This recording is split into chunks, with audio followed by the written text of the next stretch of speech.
in that kind of cosmology argument that's now going on, there are two dominant theories of cosmology among physicists. One is the steady state theory, and the other is the explosion theory. The steady state people want to make out that hydrogen, free hydrogen in space, is all the time, as it were, coagulating and forming itself into new bodies. Whereas the explosion theory people, who have the edge of the argument at the moment, say there was originally an enormous concentration of energy which blew up and expelled all the galaxies from it, which went floating out, and the whole thing is gradually dissipating itself radioactively until it will reach a state of quiescence. And of course, if you have a Judeo-Christian mind which thinks of time in a linear way instead of a circular way, you'll think that's awful, because the whole thing is running down, and when it's finished, that'll be it. But you see, I always want to ask the question, well, what was it like before the Big Bang went off in the beginning?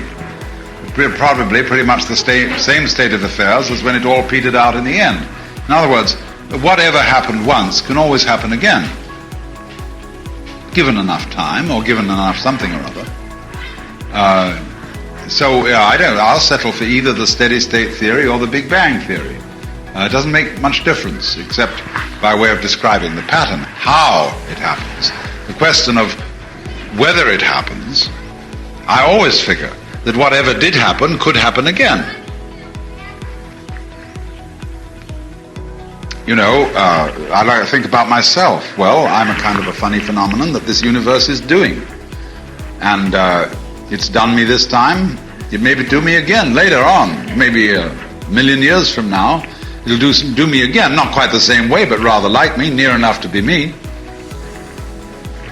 Like you play the piano, and you play a certain piece, and then you stop, and the piece is dead. Then you think, well, let's play it again. And you play the same piece again. It's the same piece, but it's a different playing. Play the tape recorder.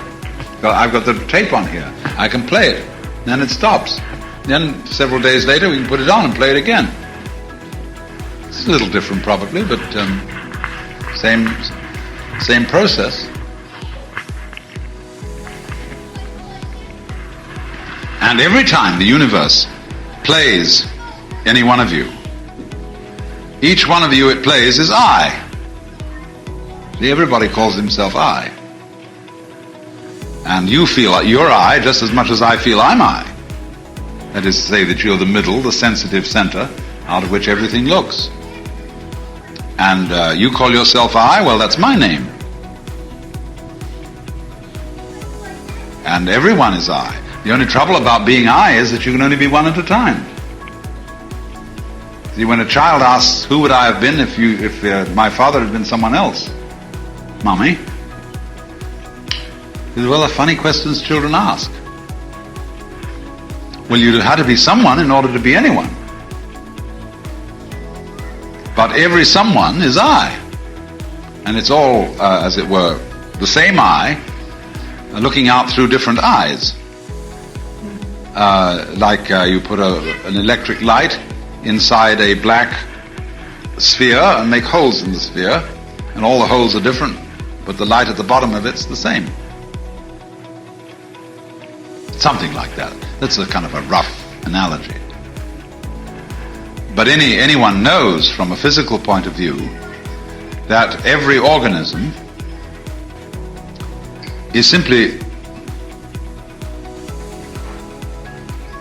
a pattern of behavior which can't be separated from the pattern of behavior which we call its environment. It's all one pattern, except the one pattern, like every one pattern. Give me a pattern, and every pattern, look at these bamboos.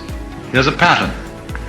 And every pattern has wiggles in it, and sub-wiggles, and sub-sub-wiggles. See, the main wiggle is the stem. Then the twig come out as a sub-wiggle. The leaf comes out as a sub-sub-wiggle. And if you look into the leaf, there are sub-sub-sub-wiggles. And that's the way it goes. They all belong to the pattern. It's difficult, too, to say who's wiggling what. Is the stem wiggling the leaves, or are the leaves wiggling the stem? Both arguments are equally valid. The universe is doing me, and I'm doing the universe, because the universe depends on my optic nerves and all that structure to turn the sun into light. Wouldn't be light if there weren't any eyes. It's like a hand on a drum. If there's no skin on the drum, there'll be no noise. It takes two. To make love, to make an argument, to do anything. That's the yang and the yin.